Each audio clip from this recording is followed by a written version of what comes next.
Imagine being told you owe your parents $75,000 a broken bar just for existing.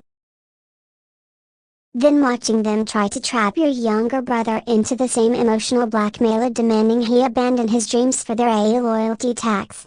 Yeah, I wasn't having it. So I did something that left them fuming and my brother finally free. If you've ever been told you were ungrateful just for wanting to live your life on your terms, you're going to feel this one. Hit that like button, subscribe, and prepare yourself for a deeply satisfying dose of family justice. You know, I've never told anyone this before a broken bar, but that $75,000 debt wasn't the beginning. It was just the first time they gave it a number.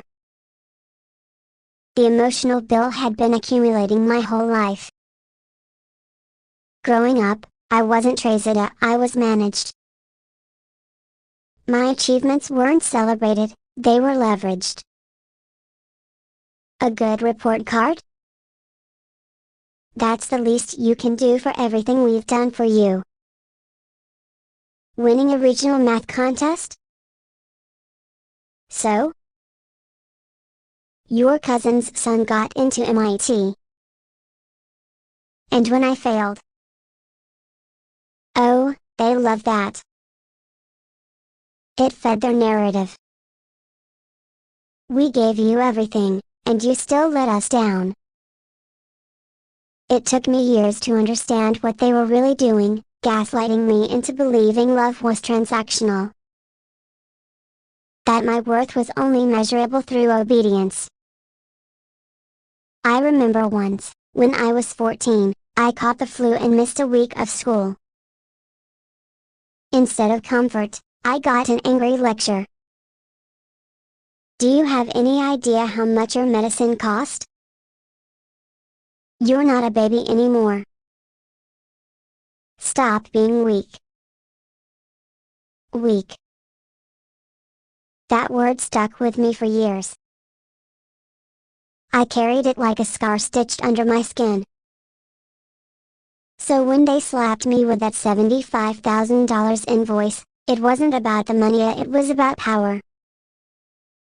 They wanted to brand me with guilt so deep I'd never feel free of them.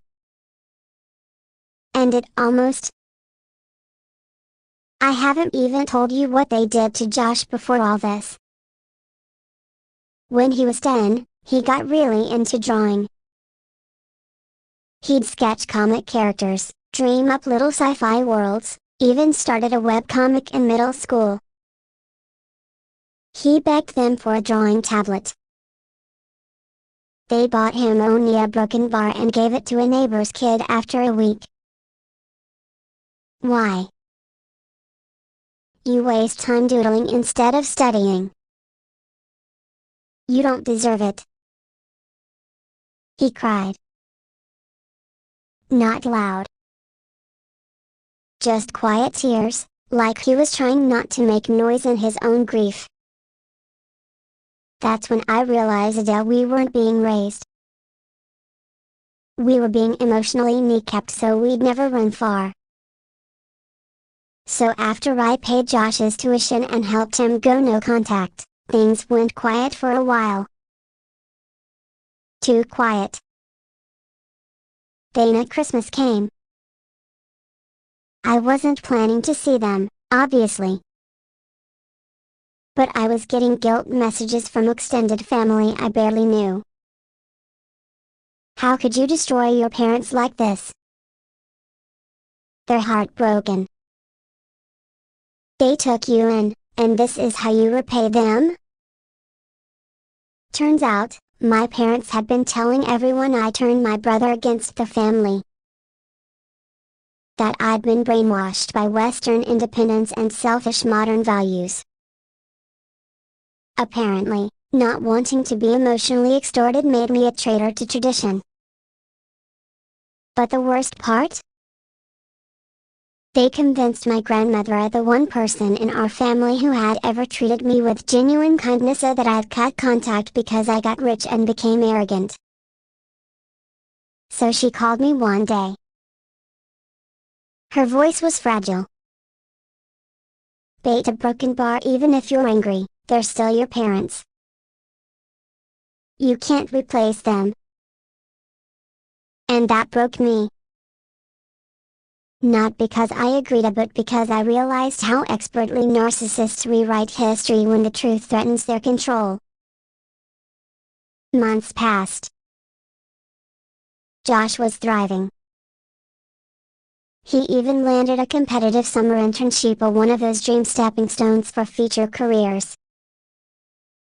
I was so proud of him. And then he got a surprise. A merit-based scholarship offer, covering half his tuition for the next 2 years. His grades, his extracurriculars, his essay, he earned it all.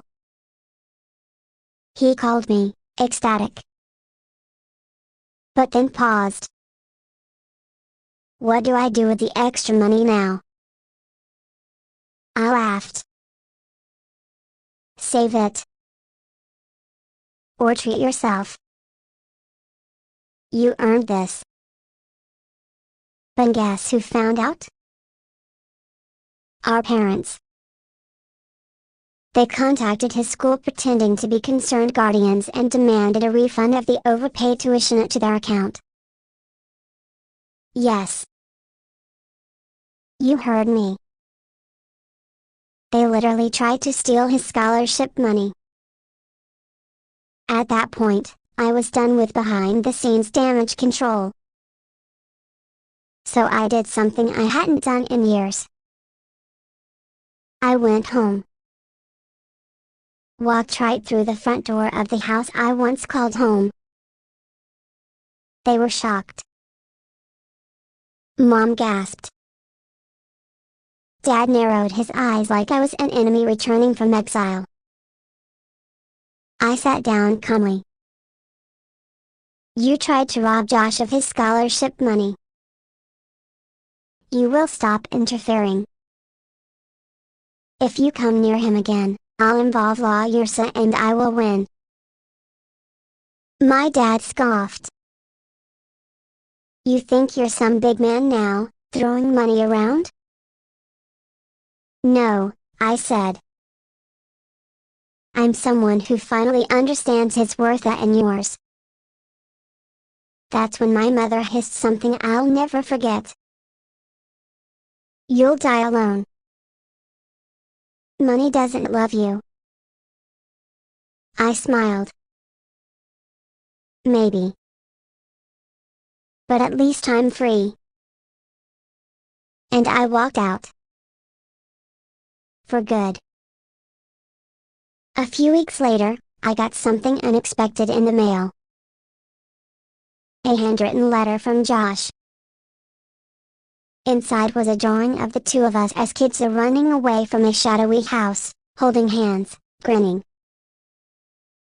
His old comic style. Below, in his neat handwriting.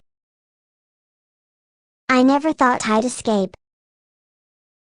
Thank you for unlocking the door I didn't even know I could open. You didn't just save my education, a broken bar, you saved me. I cried again. Because that's what revenge really is, isn't it? Not just making the bad guys low see a broken bar, but making sure someone else wins. Josh graduated last month. First in his department. He gave a speech. I sat in the front row, trying not to ugly cry. Afterwards, we had dinner at this little Mexican place he loved. He clinked a soda glass to mine and said, You know, a broken bar, they always said loyalty was about obedience. But you taught me real loyalty is about showing up for someone even when it costs you something. He wants to start a non-profit one dive for kids from toxic homes who want out. I told him I'd help fund it. I've already started setting aside the seed money. Look, I used to think blood meant something sacred. That family bonds were ironclad, unbreakable. But the truth? Family isn't who shares your namia, it's who shares your values. Who shows up when you're crumbling. Who helps you build, not tear down. My parents taught me what love isn't. My brother taught me what love could be. I may have lost two people I was born to, but I gained a brother I truly chose. And that's a trade I'd make 1,000 times over. If this story hit home for you, or if you've ever felt trapped by guilt, gaslit by family values, or forced to choose between your peace and someone else's pride, then please like this video and drop a comment below. Tell me, what would you have done in my shoes? Have you ever walked away from toxic family, a broken bar, and found something better on the other side? And if you want more raw, emotional, revenge-fueled stories like this, only a broken bar, subscribe and turn on notifications. Because the best revenge, a broken bar, is a life that doesn't need permission anymore.